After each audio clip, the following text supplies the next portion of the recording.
Sutar agree point के YouTube channel में आप सभी का स्वागत है।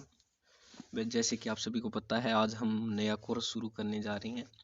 आज हम पढ़ेंगे बीएससी एग्रीकल्चर के फर्स्ट ईयर के फर्स्ट सेमेस्टर का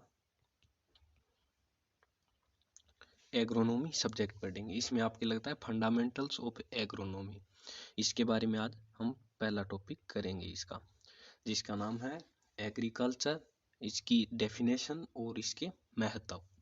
तो आज बेसिकली उस पर चर्चा करेंगे। उससे पहले मैं आप लोगों को बता दूं कि सुतार एग्री पॉइंट का अपना ये यूट्यूब चैनल है, इसे आप सब्सक्राइब करें और अपने दोस्तों को शेयर करें जो अभी बीएससी एग्रीकल्चर कर रहे हैं। इसमें आपको नोट्स मिलेंगे, ये नोट्स आपको अपने टेलीग्राम चैनल पर मिल जाएंगे, वहाँ से आप इसे देख सकते हैं। इसका लिंक आपको इस चैनल के डिस्क्रिप्शन में दिया हुआ है। और हम ऐसे कर रहे हैं, अभी क्लास वाइज ग्रुप्स बना रहे हैं टेलीग्राम पे, जिसके लिए आपको क्या करना है, अपना नाम और अपनी क्लास का नाम और किस यूनिवर्सिटी से हैं और कौन से कॉलेज में पढ़ रहे हैं, इतना आपको लिख के टेलीग्राम पे मैसेज करना है।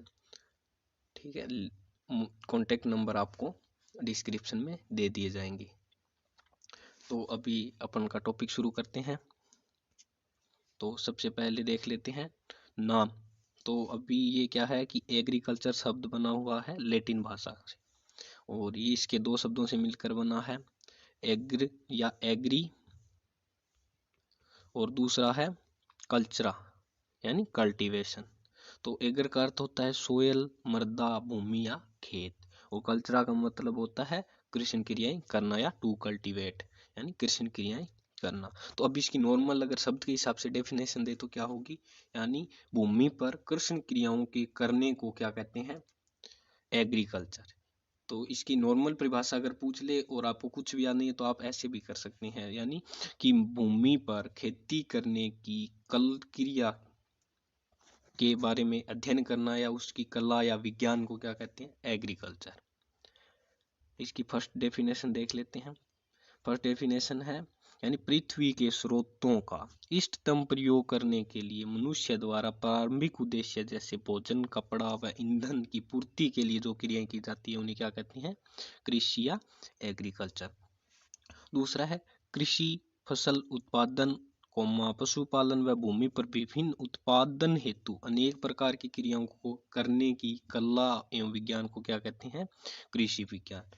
और एक और होता है, जैसे ये अपने इंग्लिश के शब्द की चर्चा की, अगर हम कृषि शब्द की बात करें तो क्या है, कृषि शब्द किससे बना है, संस्कृत से।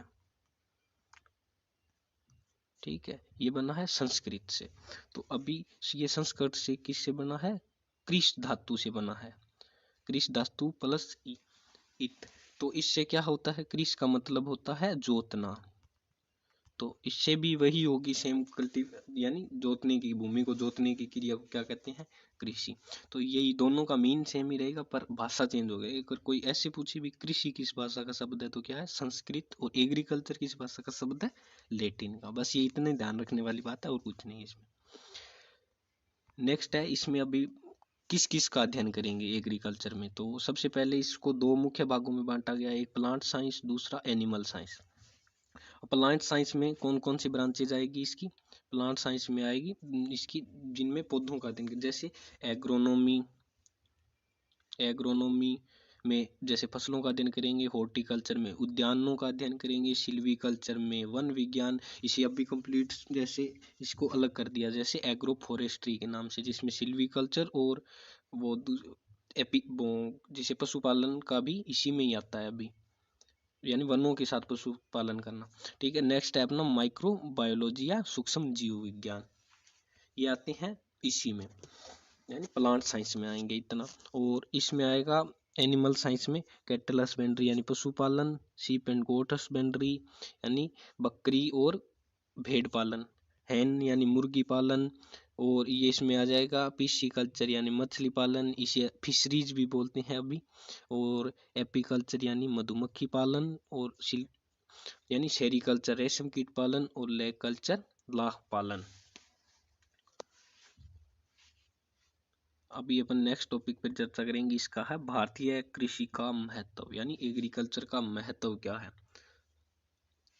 तो पहला तो महत्व ये हो गया कि भारत में जलवायु है वो विभिन्न क्षेत्रों में अलग अलग है, जैसे वर्षा, तापमान, आर्द्रता, वायु दाब आदि का स्तर अलग अलग जगह पे क्या है, अलग अलग है। क्योंकि भारत में कार्य के लिए उपयुक्त जलवायु, भूमि, मीठा जल, उन्नत बीज, सस्ते मजदूर आदि होने के कारण अपेक्षाकृत इसे अच्छा माना जाता है। तो अतः भारतीय कृषि के निम्नलिखित महत्व है।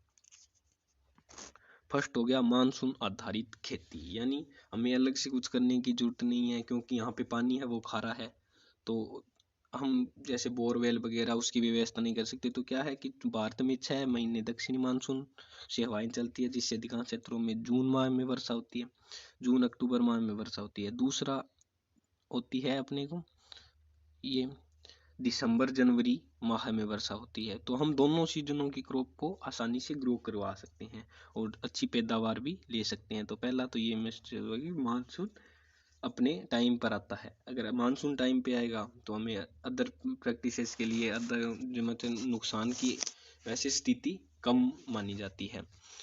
अभी नेक्स्ट हो गया अधिकांश जनसंख्या कृषि पर निर्भर है, तो हमें एग्रीकल्चर पे डिपेंडेंट रहना पड़ेगा। इसमें भी कृषि का बहुत बड़ा योगदान है।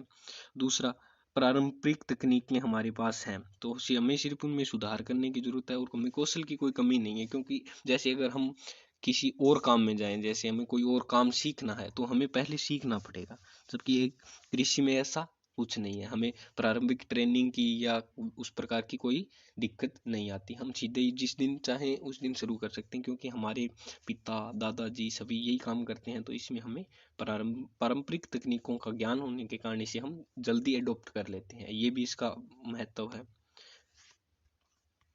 नेक्स्ट है खाद्यान्न फसलों, यानी खाद्यान्न फसलों की अधिकता। अभी भारत के किसानों को अपनी आवश्यकता को देखकर हम फसलों का चयन करते हैं। जैसे हमें गेहूं चाहिए तो हमें जैसे 20 क्विंटल या जितना चाहिए हम उसके हिसाब से बोते हैं। जैसे हमें 2 बीघा में अगर कल्टीवेशन कर रहे हैं तो हमें गेहूं पूरा मतलब 1 साल के लिए पर्याप्त है, तो हम सिर्फ 2 ही अनाजों का उतना ही कल्टीवेशन करेंगे जितना हमें आवश्यकता है। उसके अलावा हम अदर क्रॉप ज़्यादा बोएंगे, जैसे दलहनी, तिलहनी, क्योंकि उनसे क्या है, हमें इनकम जनरेट होती है, तो ये इनकम का भी सोर्स है, इसलिए खाद्यान्न का भी सोर्स है। तो हम खाद्यान्न फसलों की अधिकता इसीलिए रखते हैं ताकि हम अपने भोजन की आवश्यकता की पूर्ति कर सकें। इसमें भी भोजन की आवश्यकता की पूर्ति करने में भी इसका कृषि का बहुत महत्वपूर्ण योगदान है। नेक्स्ट है रोजगार का प्रमुख साधन है, क्योंकि कृषि में लोगों को अधिक रोजगार मिलता है, क्योंकि यह बड़े क्षेत्र पर की जाती है। तो अगर बड़े क्षेत्र पे की जाती है तो लोगों को रोजगार भी बहुत बड़े क्षेत्र में मिलेगा।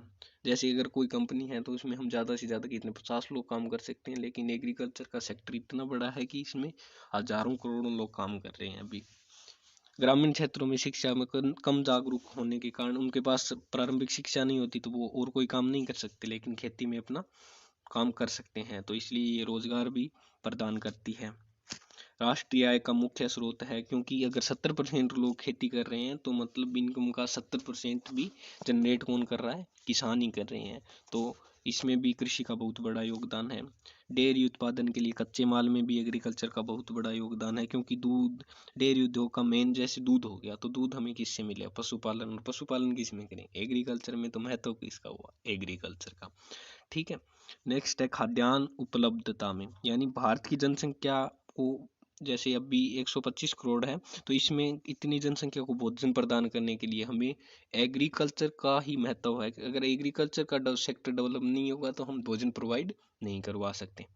इसलिए तो खाद्यान्नों की उपलब्धता के लिए भी एग्रीकल्चर का बहुत बड़ा योगदान है। अगर हम जैसे पैसे के लिए बो रहे हैं, तो अगर हम कपास ही बोते गए या गवार ही बोते गए तो उससे क्या होगा, भोजन तो नहीं आएगा। इसलिए खाद्यान्न की उपलब्धता के लिए भी कृषि का बहुत बड़ा महत्व है। वस्त्र उद्योग के लिए कच्चा माल प्राप्त करने में भी कृषि का बहुत बड़ा महत्व है। पशुओं के लिए चारा उपलब्ध करवाने में कृषि का महत्व, और उद्योगों को कच्चा माल प्रदान करने के लिए भी कृषि का बहुत बड़ा महत्व है। जैसे भारत में तिलहन, वस्त्र, डेयरी, जूट, चीनी उद्योगी, फूड प्रोसेसिंग प्लांट्स, इनके लिए क्या है, अचार, जैम वगैरह बनाने के लिए भी कृषि के प्रारंभिक उत्पादों को बनाने के लिए कच्चे माल के लिए भी एग्रीकल्चर का विशेष योगदान है। नेक्स्ट है 12 नंबर, बेरोजगारी की समस्या का समाधान भी एग्रीकल्चर, इसमें भी एग्रीकल्चर का बहुत बड़ा योगदान है, क्योंकि यह किसानों के साथ काम करने के लिए अन्य लोगों को रोजगार के अवसर प्रदान भी करती है। नेक्स्ट है विदेशों से व्यापार व निर्यात। अगर हमारे पास कोई चीज़ एक्स्ट्रा में प्रोड्यूस हो रही है तो हम उसे दूसरे देशों में निर्यात कर सकते हैं, जिससे क्या है, हमें विदेशी मुद्रा प्राप्त होगी, तो इससे रुपये भी मजबूत होगा, देश की इकोनॉमिक्स में भी सुधार होगा। इसमें भी कृषि का बहुत बड़ा योगदान है। देश की आर्थिक व्यवस्था में विकास या में कृषि का भी योगदान है। तो नेक्स्ट ये हो गया जी, इसमें योगदान कैसे रहेगा। अब जैसे हमने कोई चीज़ का अधिक स्तर पर प्रोडक्शन किया, प्रोडक्शन करने के बाद हम क्या करेंगे, उसे दूसरे देशों में निर्यात करते हैं। निर्यात करने के बाद हमें क्या है, उससे विदेशी मुद्रा प्राप्त होगी। अभी विदेशी मुद्रा प्राप्त होगी तो रुपये मजबूत होगा, रुपये मजबूत होगा तो देश की जीडीपी में भी सुधार होगा, और हमें क्या है, देश को कार्य करने में यानी आर्थिक मदद मिलेगी इससे। तो देश की आर्थिक विकास में भी कृषि का बहुत बड़ा महत्व है। तो वैसे आज का हमारा टॉपिक हो गया कंप्लीट। अभी नेक्स्ट टॉपिक डालेंगे कल। तो हमारे चैनल के साथ जुड़ने के लिए आपका धन्यवाद।